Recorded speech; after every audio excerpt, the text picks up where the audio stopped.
Hey, so what the hell is this that we're talking about, Jung? I think the purpose of this is, just two Kiwi dudes that know Kiwi business, talking about business, in a real context, without all the jargon, without all the guru shit, disruption, innovation, pivoting, fucking ebooks and all that kind of stuff, and just having a real down-to-earth yarn about real business. I think there's a real need within this group, but within the greater business community for some, like Jung says, some solid business advice without all the crap, without all the needing to chuck your email in and get a bloody blah, blah, blah, blah, blah, and all the stuff that these people are doing out there in the business. We just want to be real. So we kind of just wanted to use a bit of a platform to address that and try and have a bit of fun while we do that. Yeah. Who's got some good yarns about real business? The real challenges. And I love Cam's comment. Steady sales wise, it has taken some creativity to do so. Yeah, I like it. And that's true pre-lockdown, COVID, no COVID, recession, boom, bounce phase, whatever you want to, like, you need to stay relevant. Like, so tonight, 5:30, I'm kind of maybe getting ready for dinner or whatever, kind of, trying to turn the laptop off. And my barber calls me. Like, hey, I know there's been massive queues, and I know, you've been wanting to get a haircut and all that.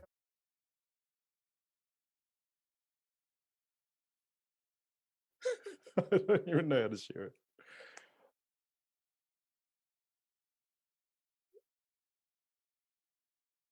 Oh, hey, what's up, everybody?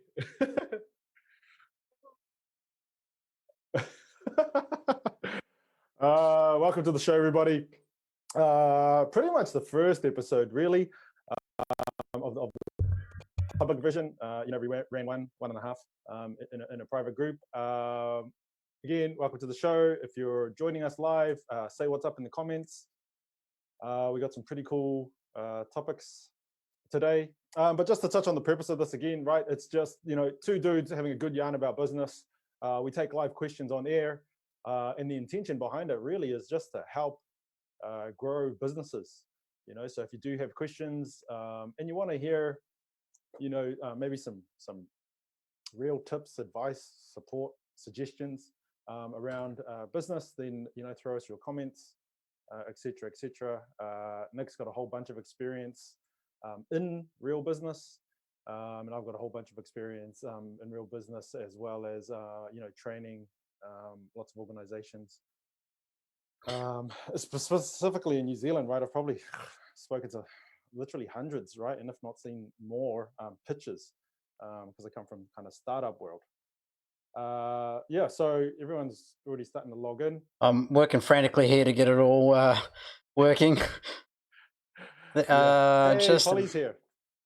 All right, I think Hey, Polly, we're going to hit your question first, by the way, Polly. So our topics today. Okay, so first thing is we want to talk about email campaigns and email sequencing. Second thing we want to talk about is empathy in business, because I'm big on that. Third thing was mergers and acquisitions, which was a topic kind of tabled by Dion Campbell. And then fourth, if we get some time, we'll maybe talk about how we tackle the issue that a lot of business owners face, which is not enough time in the day to get it all done. Yeah, you were going to say, dude? I'm going to try and do some sharing. Yeah, I think I've kind of managed. I've done a couple of shares, and I think. Sorry for the amateur hour tonight, guys. It's our first time. Obviously, you might see that we've shared it in from a page.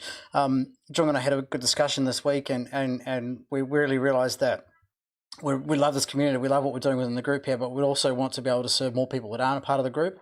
So by us sharing it out over a page, as well as live within a group, hopefully it means that we can maybe get our message to a few more business owners out there that might need some support. So just checking in, are you live on the page version of it, and I'm live on the group version of it? Yep, I'm on the page, mate. Yeah, gangster. Okay, cool. I think we're good. I think we made it. Very cool. So so shall we hit it? Let's hit Polly's thing around email, because this is a big one. Hey man, like, every guru out there is telling you, you've got to swap your ebook for someone's email address, and then once you've got their email address, you've got to put them into a nurture sequence, and fire out 50,000 emails over the next God knows how long, and then suddenly magically that'll turn into money in your bank. Is that how it works? Yeah. And, you know, just click here and download it. And, you know, on the way, I'm going to try and upsell you because I convert about 33% of my upsell offers. So yeah, definitely going to do that, right? Yeah, you wanted to go in terms of, you know, the push and pull kind of concept. And I think Polly's kind of aware of that. So maybe good that we cover that one off first. I'm going to try and do some sharing. Yeah, cool. So I think like one of the things that with that kind of a strategy is, hey Linda, good to see you on. Love to hear from you. Chuck us a comment, chuck us a question. Yeah, so I think in terms of that push pull thing with marketing, there's that kind of push marketing where you're sort of pushing a message out to the market, and that done well is a really, really good strategy, because if you've got your niche right and you've defined exactly who it is you're targeting to, you're going to be quite specific. You're going to be only reaching, if you're building, you know, I'm going to use Joe's business again, building drift cars. It's a pretty specific niche audience. So, you know, you're only going to be targeting a small percentage of people out there. So pull marketing is more around having kind of a broader, you know, like an ebook or that type of some sort of an offer, and then once you've sort of got them into that that sequence where you offer them some value, and then you slowly send them out emails, is more of a like I say, a pull strategy where you're trying to bring them into your world and all the rest of it. And I think done well, I think a push strategy, it takes more effort for sure. It's kind of like the strategy Jung and I are using with our podcast here and our product that we're working towards monetizing with a mastermind. Is we're intending to put good information out there in the first place, and know that some people are going to jump along and follow along the way, and eventually some of them may become customers, but there's no kind of I guess, you know, expectancy where I signed up for, I don't know, I jump into people's funnels all the time just to you know, see how they're doing things. And I jumped into James Kemp. James Kemp's a well-known Kiwi guy. He does some great stuff. But man, I can't believe the amount of email that I get from that guy. And like Polly sort of said, it feels too salesy. I mean, I got to be honest, some of his stuff feels very, very salesy. I'm sure it works for him. So I guess it's thinking about your brand strategy, the people that you're serving, and once you kind of really identify with what they want, then thinking about which strategy you want to go with. So, Jung, do you want to add a comment or a? Yeah, look, it's a big topic, and yeah, I'm gonna pull it up a few levels in terms of, you know, because Polly's original comment was, you know, this week I'm working on lead nurturing and email sequencing. Everything I'm reading seems to be too salesy, with a heavy dose of. But wait, there's more.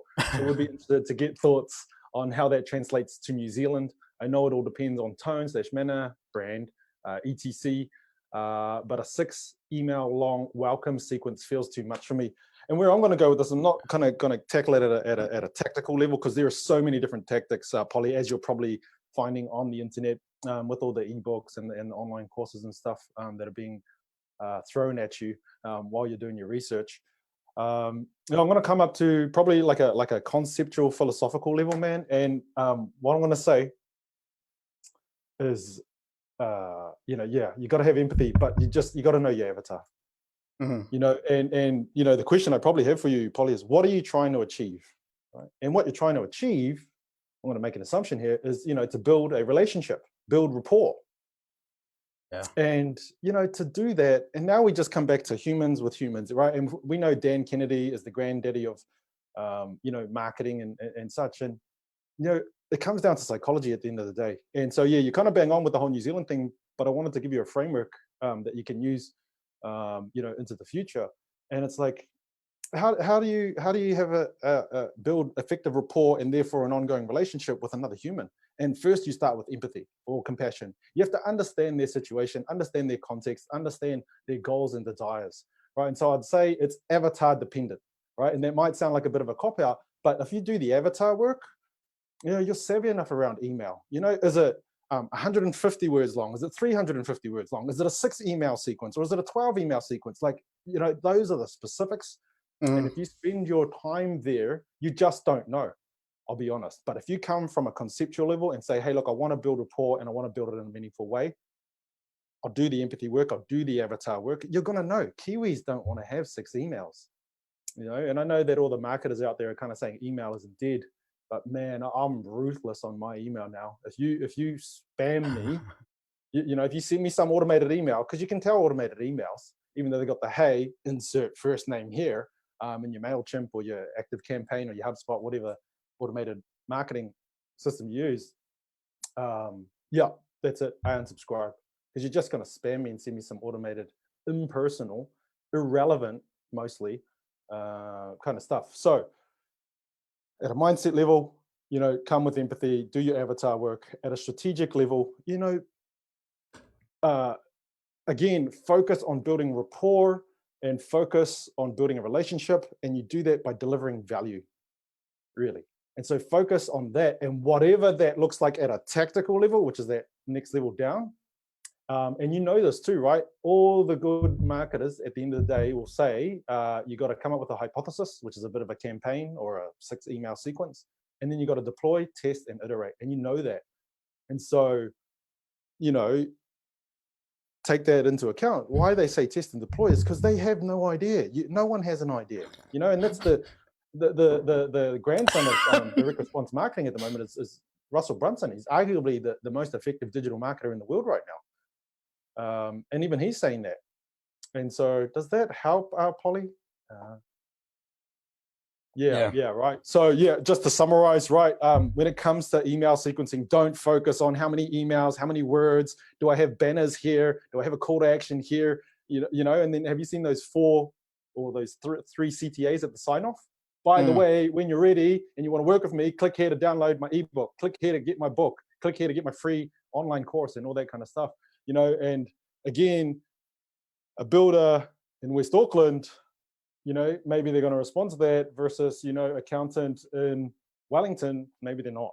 And so you got to do your avatar work. That's going to really determine it. And that's where it's customized and relevant. Yeah, I think there is a place for email, and before we bounce off the topic, there certainly is a place for it, but it's just it wants that salesy kind of. It's just not where you need to be. It's just like Jung and I, when we email each other, there's no oh, hey bro, I found this thing. It's just yo, I need this done. Can you get that done? That's the type of email conversation that people have when they actually read their emails. So how can you within that context, hey, look, I'm really getting to know you right now, and really keep it kind of succinct and clear about, the point of it is not to try to sell them something, but to develop a relationship. If you're going to go down the strategy of email marketing, do it for sure, but just make sure you've got some purpose behind what you're doing. Yeah, 100% agree. And yeah, so Polly's agreeing.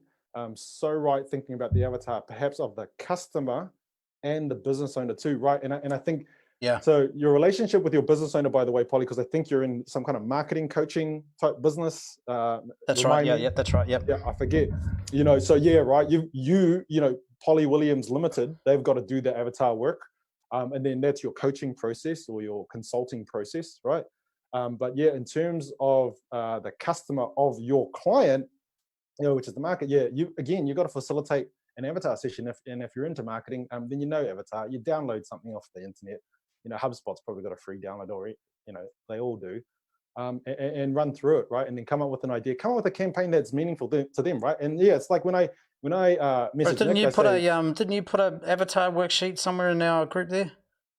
Yes, true. You go. Google in the group, in the files section, yeah, avatar framework, and then your boy Stu PJ Lees, man, I think he ran a pretty good tutorial on Stu STU space PJ hyphen Lees. I think it is. Yeah, we're actually hanging out tomorrow night again. Yeah. Okay. Cool. He did a pretty good tutorial on really good video in there. Yeah. And then you just gotta work on that, Polly. And I would start basic. I don't know if you've come across the 9-word email campaign in terms of tactics. And again, there's just so many tactics. I don't really think you should spend too much time there, because that's the other thing I picked up in the conversation that we were having in the Facebook group is the overthinking or analysis by paralysis kind of thing. And that's what I'll say. Have an idea of your avatar, have an idea of what's valuable to them, and then just be courageous and try and do that. right? And then know that it's a Love it. journey because you're trying to build an ongoing relationship, because that's how email marketing works, right? We know that, majority, I think it's something like 65% of your market are likely ready to buy in the next 18 months. So if you're going to have a conversation with me for 18 months, man, you better make it meaningful, and don't spam me and don't automate me. But in terms of tactics that you might try, the 9-word email, I don't know if you've seen that. Actually, just Google it. Yeah. It's a pretty powerful tactic. And because hey, what's up, Cam? Because as a society, as humans, we've just been so over-marketed to, right? Pounded with it. Right? Absolutely pounded. If you go back 3 years, I think the marketing stats were, 14 touch points on digital for a conversion. And I think there's something at like 22 right now, 22 touch points for your average conversion. And so what I'll say is, just be real for now. Start real, right? Rather than kind of 150 words with a CTA here and an empathy statement here and a hero's journey long form, here, short form, blah blah blah. Bro, do you know blah, what too? all Like, these tactics that you're trying. I mean that 17-point things. I think that's fucking bullshit, man. And I'll tell you why. If you hit the mark the first time, I was looking for those AirPods. I bought those things, right? I watched one fucking video. Don't buy these. Here's my consumer review. But I watched one video that was a good video. I mean, that's what I want. They're just maybe not compatible with your crappy phone, bro. Yeah. If you were upgrade from an Apple to a decent phone, you probably wouldn't be having these issues now. Nah, yeah. You know what my problem is, right? I just AirPods look stupid in my opinion. And the white ones especially. It's like, why is there a cotton stick hanging out your ear, bro? You brown people, eh? Hey, Black Lives Matter, bro. Oh, he went there. He went there. Oh, I went there. So I thought I'd get some black ones, right? And they're lame. So shit, where were we, bro? We're trying to answer. Bro, I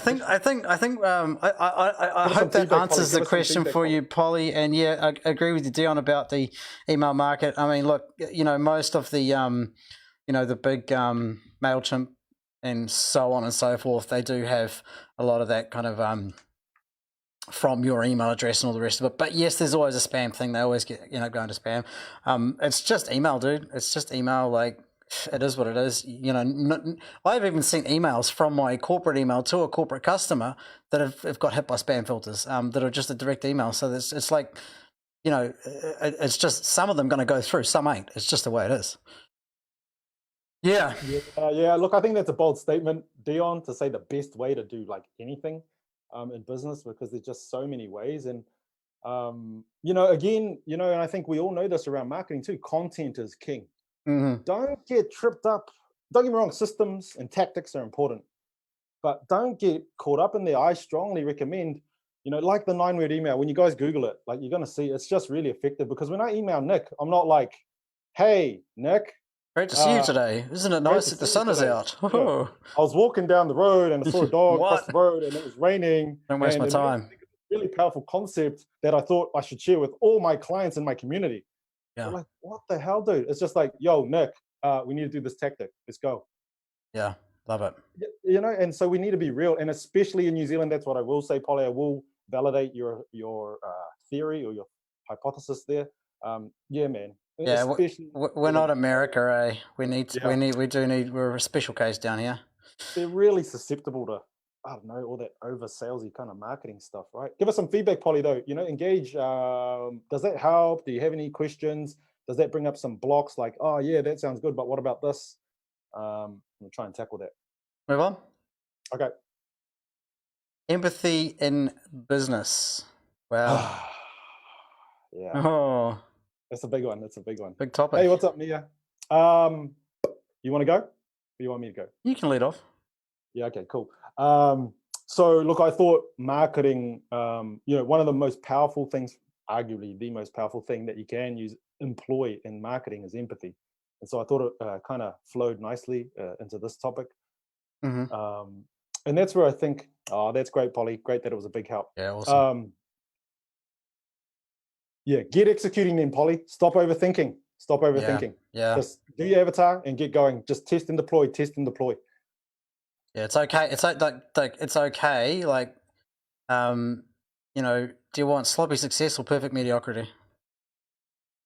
Wow, that's right. Yeah. You like it? Progress over perfection. Love it. But yeah. I just You know, empathy, bro, empathy. Because I think she's got to get going though. She's got to, just move, go, get off this live now. No, stay here, watch us. We'll laugh for a bit more. Empathy, I think, right now in the current environment, there's man. I mean, there's protesting, there's riots, there's COVID. Fucking 19, which I don't want to. You know, there is such a Is that big real? Oh, is that a thing? God, who knows, mate?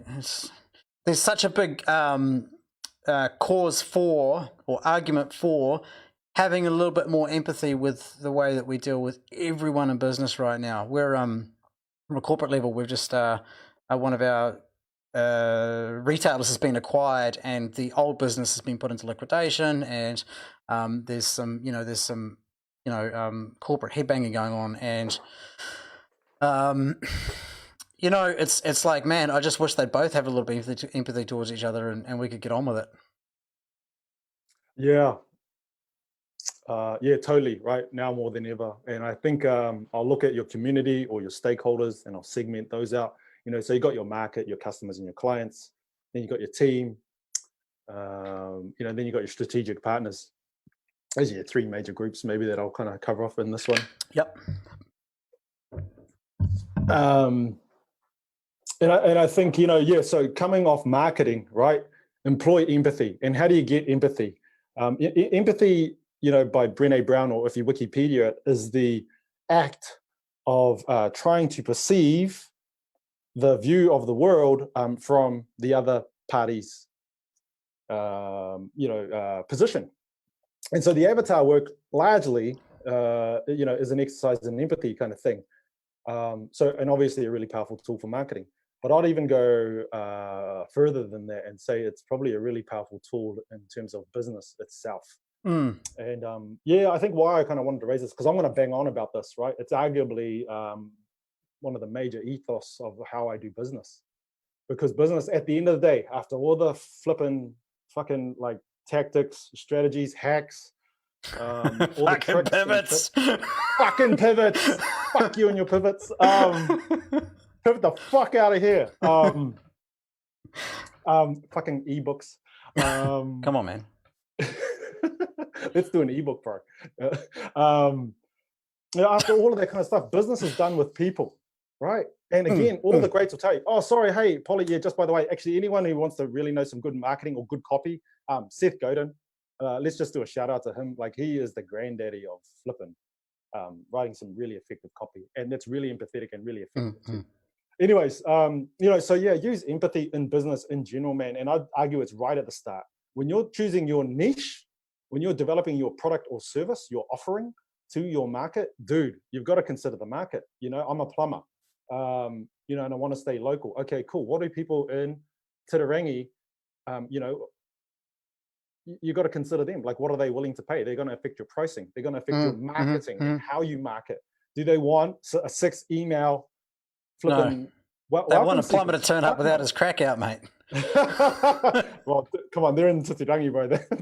They accept that shit, don't they? I hope no one from Titirangi is watching. We're gonna get lynched. I say it with love, motherfucking pivot. I'll just throw that. I will just drop those bombs every now and then. You know, so it affects your offering, it affects your finance, it affects your pricing, it affects your marketing, it affects your leadership, right? Because some of the most powerful leaders in the world were really compassionate and empathetic, you know? And so, yeah, I just wanted to hammer that one home. I'm going to hammer it a lot. Just love the shit out of your people, i.e. your stakeholders, i.e. your community, and it'll serve you really, really well in business. Yeah, I was at a cafe on Sunday, and we wanted to move some tables so we could sit together. There was 6 of us, and we had the dogs with us and stuff, and you know, the social distancing thing and all the rest of it, and we couldn't move the tables long and short of it. And, you know, it was in that moment where we were kind of like, well, this is fuck, should we go somewhere else? But at the same time, it was like, nah, dude, let's just have that empathy for these people that they didn't put these restrictions in place.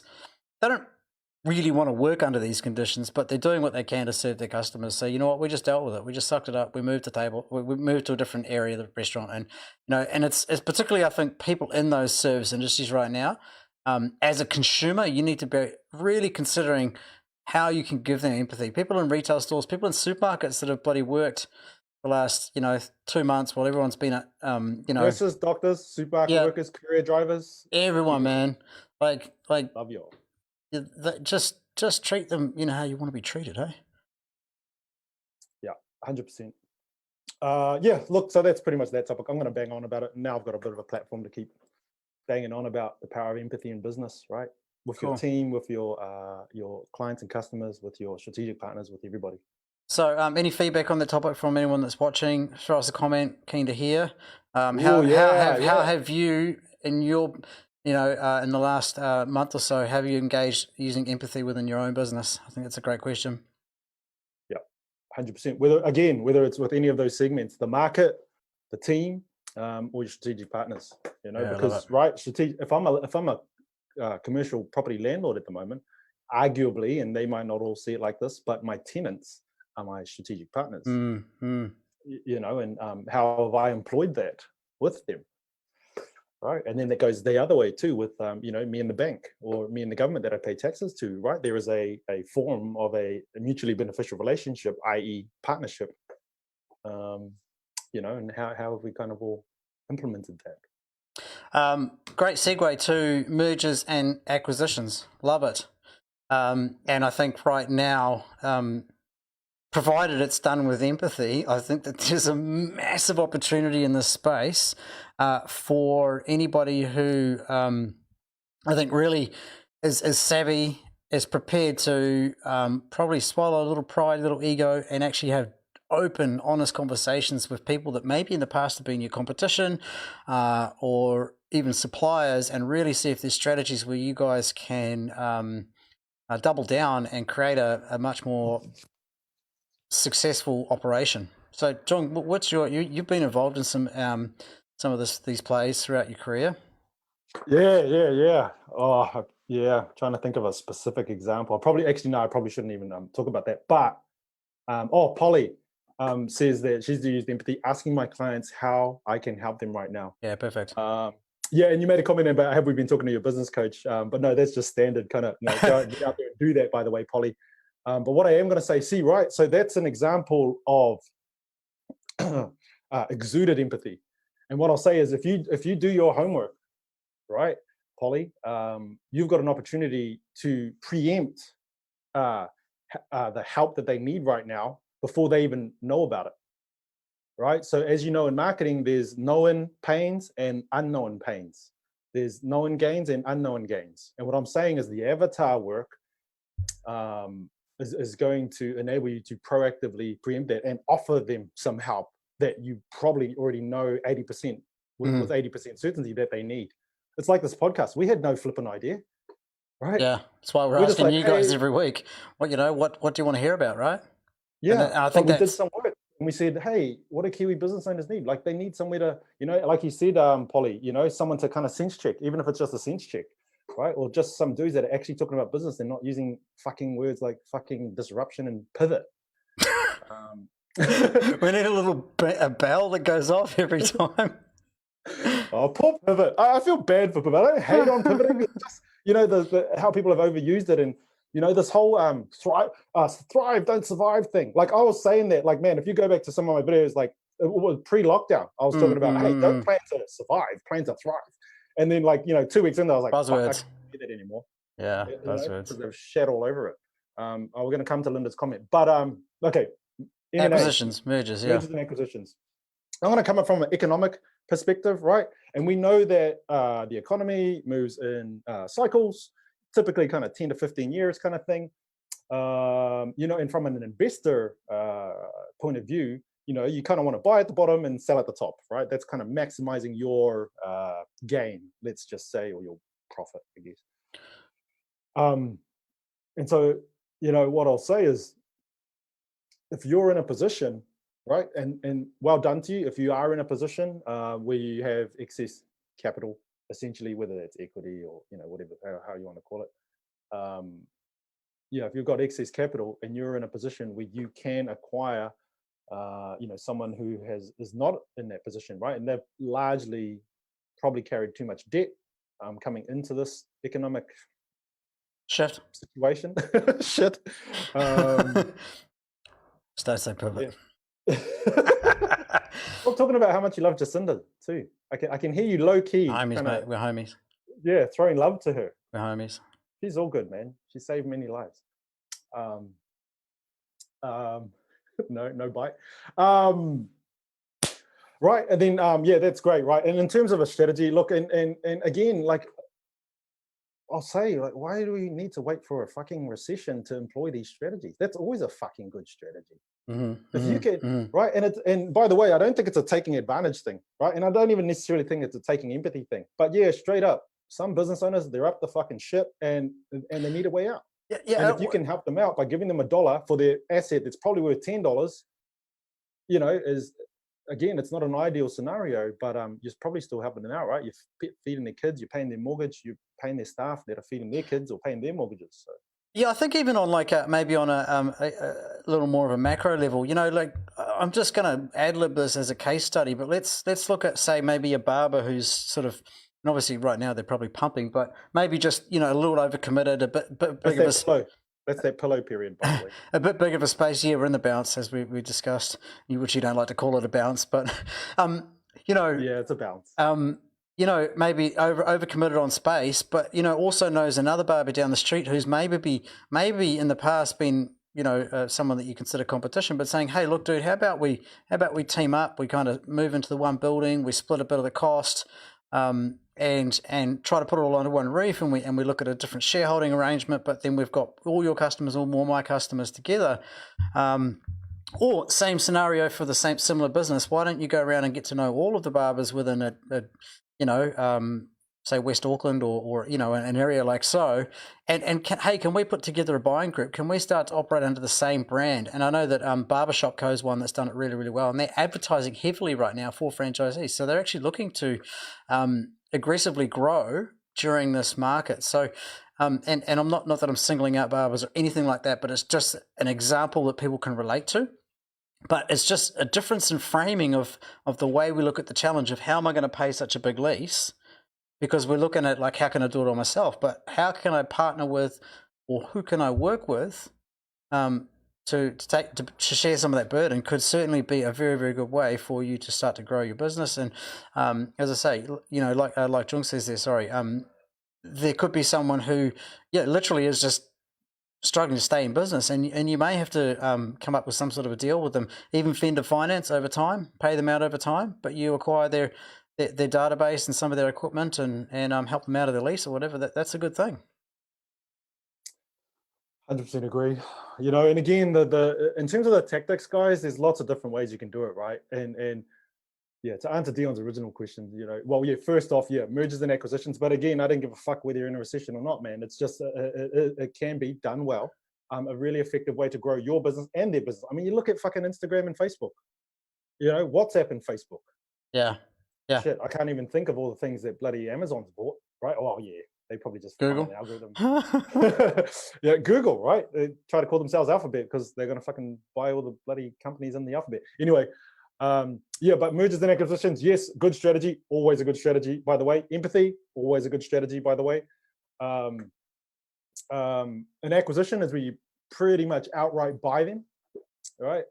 If we move into how we're going to do this or what it actually looks like from a strategic perspective, so mindset, acquisition, grow market share, help a struggling business owner out, strategy, acquisition, outright buy them, merger, probably more what you're talking about, you know, which is a little bit of it crosses and they all kind of cross over, right? You can have a acqui-hire, you can have a merger, you can have a strategic partnership, right, JV, buying groups, JVs, yeah, right, all that kind of stuff. But a merger is kind of, where we kind of, right, like the barber situation, we kind of pool our resources together, which is kind of, again, at this level, just a partnership. We're creating mutually beneficial relationships, right? We merge our resources together and then we go to market and we try to deliver value by synergizing our resources, right? Because 1 + 1 is 11. Love it.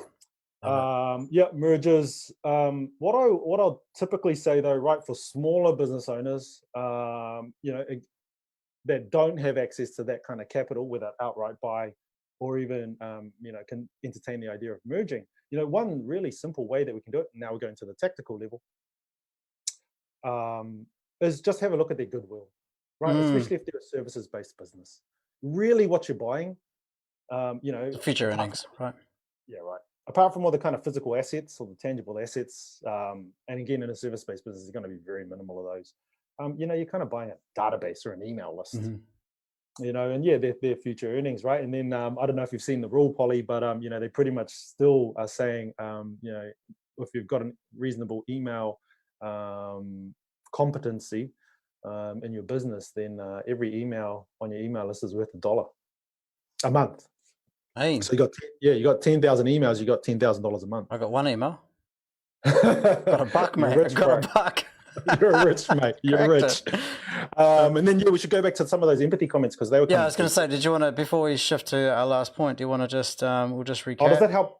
Oh, does that help, Dion? Oh, Dion, we'll go back to empathy and then we'll come back to your comments on mergers and acquisitions if that's okay. Yeah.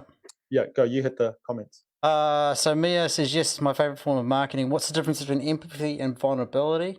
Oh, I like this one. You want to grab that? Yeah. So I think vulnerability is kind of the way I would frame vulnerability is kind of is about us, how we handle ourselves dealing with people, whether it be getting on, and like like Jung and I are doing right now. We're very vulnerable. We're out here putting ourselves out there with kind of sharing this to the world. Who knows who's going to jump on and say what, comment what? But we're totally doing it from a space. You want some concrete, bro? Are you getting a little soft on me? We're doing it from a space of wanting to serve. So where empathy, I think, is the ability to kind of put yourself into someone else's perspective and sort of experience what they might be experiencing. In this situation. So vulnerability, I think, is about our own situation, the way that we're, experiencing things, and empathy is about the ability to experience it from another person's perspective. Yeah, I'd agree with that. Maybe, I'd just add. But they're very intertwined, eh? What you do with them, I think. But yeah, if I just take vulnerability, it's my willingness to be open and kind of let you see in. I'm vulnerable. I'm exposing myself. Please don't expose yourself, mate. It's people watching. Dude, that's not what you said last night. You were begging for it, weren't you? So full of it, Whereas empathy is, it's the outward thing. Yeah, like you say, it's a perception exercise. Whereas vulnerability is kind of like a trust and self-esteem. Yeah. Security exercise. Yeah. Love it. Yeah, and I think like that thing around being able to kind of separate ourselves from the situation, particularly in a stress or a tough negotiation or that kind of stuff. Like, man, being able to do that and be really powerful and see it from the other person's perspective, but also be in a vulnerable position yourself where you're open about it. Fuck, that's powerful, man. That's when you can move mountains with that shit. 100%, bro. You know what comes to mind, bro? One of the best ways that you can be in that state that you just described, for me anyway, is be goal focused. Right? I've done a little bit of empathy before I come in here and a bit of strategizing, and I know what the opportunity here is for us. And I'm not gonna let my selfishness block my empathy for the other party in the negotiation or the room. Right? So I'm not gonna be selfish. I'm going to try and perceive the situation from their perspective, but then I'm also going to be vulnerable enough to say, hey, look, shit, I don't really know what I'm doing here, or I don't really know what the commercial agreement looks like, but I do see this opportunity for us. Right, and your attention is, I got you. You know, and so that's where I think confidence, intention, and all those things come from, both of those things, vulnerability and empathy. And so, the result of them, I think, is quite similar, but I think by themselves are actually quite different things. Love it. We'll jump on Linda's one. In regards to empathy, I'm sure I'm not the only one. I've delayed payments from some of my clients that are currently struggling due to the poxy BS COVID motherfucking 19. Yeah, look, that is totally being empathetic, Linda, and obviously, look, if you're in a position to be able to do that, that's huge, and if you're financially that is a stretch for you, I think the best thing is be vulnerable with them and explain, hey, look, I'm gonna do what I can, but at some point we're gonna need to get this paid because I've got my own expenses as well. But it's awesome that you've been able to do that, and you know, I'm going to assume that you've done that with open lines of communication, which is just such a powerful, powerful space. Strongly agree, strongly agree. Hey, one thing I'm going to hammer home here, right, is so all of these, right, which are empathy driven examples that we're kind of seeing in the chat here, by the way, right, what have they led to? They've led to you building a more relevant and valuable relationship with your market. Right. Yes. So is that a fucking good business outcome? Fucking A, because you don't need to send a fucking 6 email sequence, welcome fucking sequence, right? Like, or you don't have to go to litigation, which is the flip side of it. Yeah. Yeah, right. And so that's what I'm saying, man. Empathy is powerful in business, and it's not fucking COVID or no COVID. Hey, by the way, can I just be clear? Like, my position, I don't give a fuck if who made COVID or whatever, or if it's real or not, man. Like, the result is this economy and this situation, this context that we're all living and trying to perform highly in. Look, I love Jacinda. I even, you know what, to some degree, I try to appreciate the goddamn virus, whether it's real or not. Love it. Right? It's giving us an opportunity to kind of like, right, now, all of a sudden we need to think about mergers and acquisition. Now, all of a sudden we need to think about empathetic marketing. It's like, no, we should have been learning that now. So I hope if COVID is the precursor, that's catalyst, right? Yeah. The catalyst that's making us do better business, man, fucking don't forget it and just do it for the rest of your life. Love it. Love it. Now you're going to win in business. Mia said that it's beautiful and it also levels the playing field. Yeah, look, and I think she's talking about that kind of being able to see it from their shoes and your own shoes. And absolutely, yeah, Mia, like totally right. And it's exactly what we, you know, what my intention with that comment was is if you can really start to you know, separate the bullshit and really just, you know, be present in the moment when you've got those types of challenges. Fuck, man, it's so much more powerful. Right, did you wanna touch? Dion's left us a ton of comments there before we move over to our last topic. Yeah, I think he's pretty scientific, right? And I agree, Dion. Yeah, so going back to the mergers and acquisitions topic, or in fact, businesses that don't have a succession plan, which then creates that same leverage. Yeah, I'm not sure if I'm looking for leverage. Yeah, but I agree with you, right? Not necessarily. It depends on everyone's each person's individual situation right now. Some people are going to be cashed up, some people aren't. Money's cheap at the moment. Some people are going to have you know, extra equity that they'll be able to invest into their business for sure. If that's you, then I'm not sure what he means by geometric growth versus quantum growth. I'm familiar with quantum growth, but I don't know. Would you call that just incremental versus exponential? Like, you know, it's like, you know, because I can grow, you know, on my own accord, with my own resources, right? Yeah, at kind of X amount. But yeah, if you, I think he's reinforcing the value of a merger and acquisition kind of strategy. And 100%, dude, we agree. Yep. Seller finance is the best format of borrowing provided. Dude, you say best a lot, eh? And cash flows that can finance the seller repayments is a critical aspect. Yep. Yeah, if you're looking at a business in a strong cash flow position, I guess, you know, some of them aren't right now. So you're probably in the alcohol business or the supermarket business, your cash flow is strong right now. Oh yeah, didn't even think about the alcohol industry, but yeah, that must be cranking. Right, last one. Not enough time in the day. Well, everyone's got the same amount of time. You know, you got 24 hours, right? You sleep for 6 to 8, sometimes 9, whatever. Figure out how much hours of sleep you need. You got an hour of eating, maybe 2 in the day. You've got, you know, your sport, your recreation. I mean, everyone's got the same 24 hours. Like, it's not that difficult. I mean, you know what? It's just about a priority issue. It's about what is it that's really my priority. And if something is my priority above all else, it happens. End of story. Yeah, right. I mean, I want to keep it simple, man. Yeah, look, and I agree. I guess, you know, just you know, in a lot of my experience with my clients and things like that, it's complex and it shows up in a lot of different ways, you know. But yeah, agreed. At a high level, it's just about prioritization. You know, I'm going to come back to that one. And then the other thing, you know, the thing that comes to mind with what you're saying is not a resource problem, right? I don't have enough time because we all got 24 hours. You know, what's the difference between me and Elon Musk? It's just how we use our 24 hours, right? And that's right. Yep. gives us the result of our life. It's a resourcefulness. Well, Tony Robbins is famous for saying that. It's not a question of resources, it's a question of resourcefulness. Polly's just jumped on and said, add in fading and taxing driving for 3 teenagers.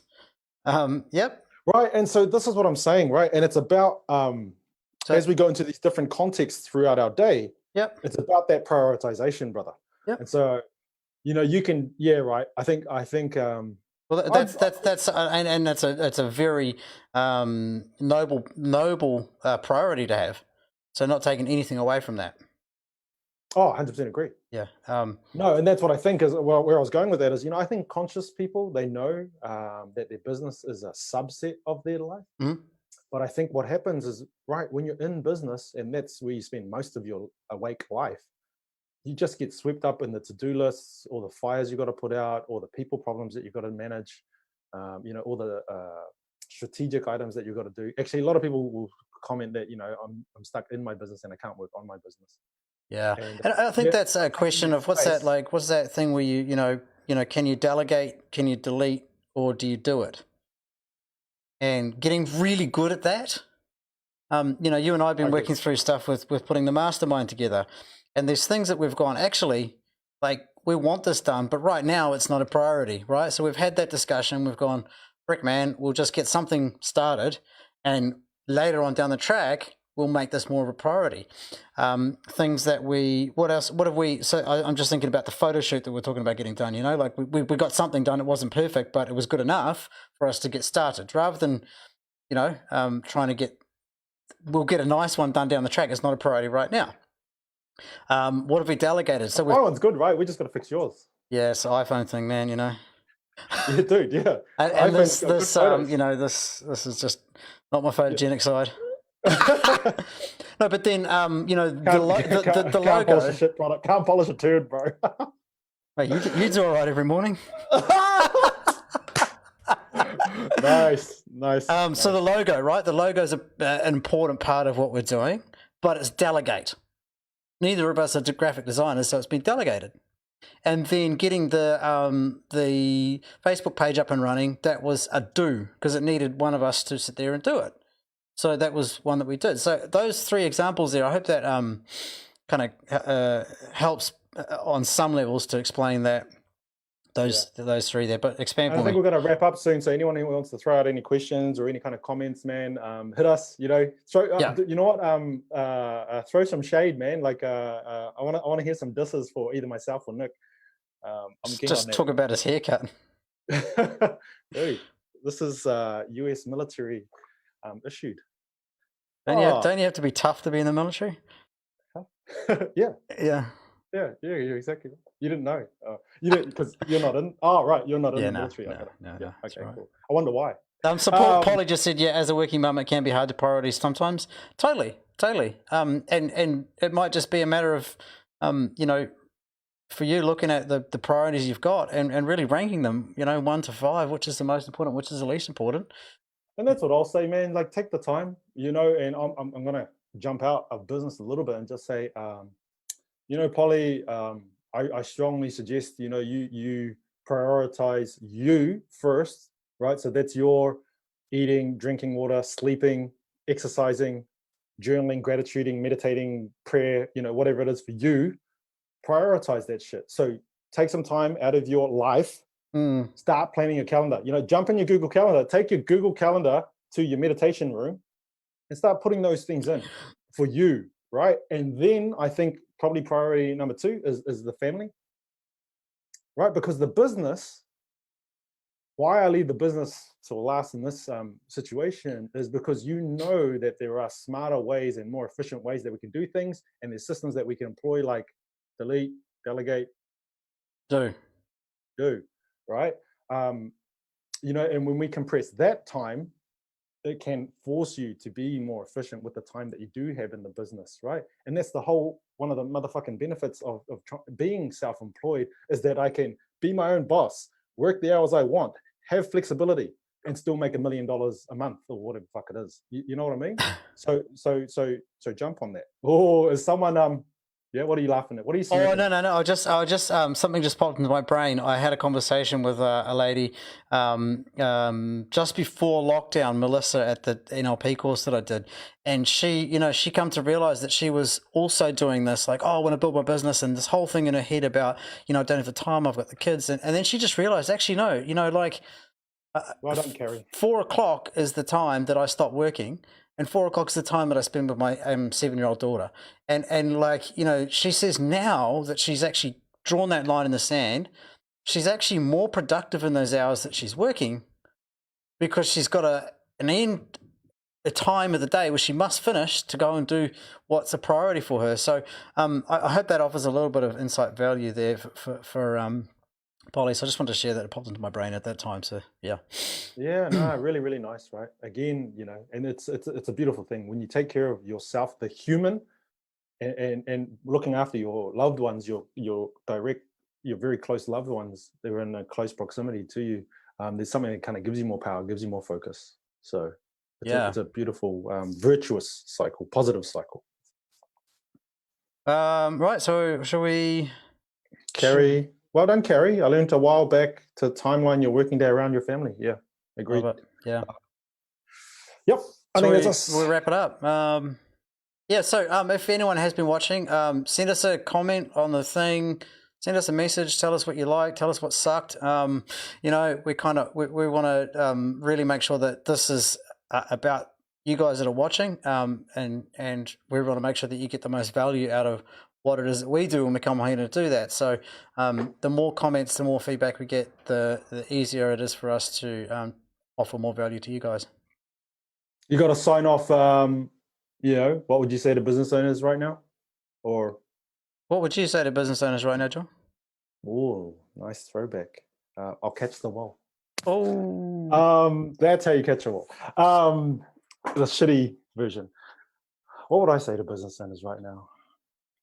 Yeah. Look, it's similar to what we have been saying is, man, actually, I'm going to say two things. I'm going to say, love your market, your clients, your customers, whatever you want to call them. Love the hell out of them. And that will show up in so many ways. The way you do sales, the way you do customer service, the little notes you write when you deliver the product. I don't know, the little messages you send, whatever, right? The way you do marketing, the way you do brand and branding, the way, love your team, all that kind of stuff. But what I'll also say is love what you do, because it's easy to love the community that you're building when you love what you do. And if you don't love what you do, arguably, any time is a good time to do it. But arguably, this is one of the best times to do it because you've got this whole COVID excuse. Yeah. Find something you love and you'll never work a day in your life. Bang on. All right, bro. Thanks everyone for the comments. We'll talk again soon. Next week, Tuesday, 8 o'clock. Yo.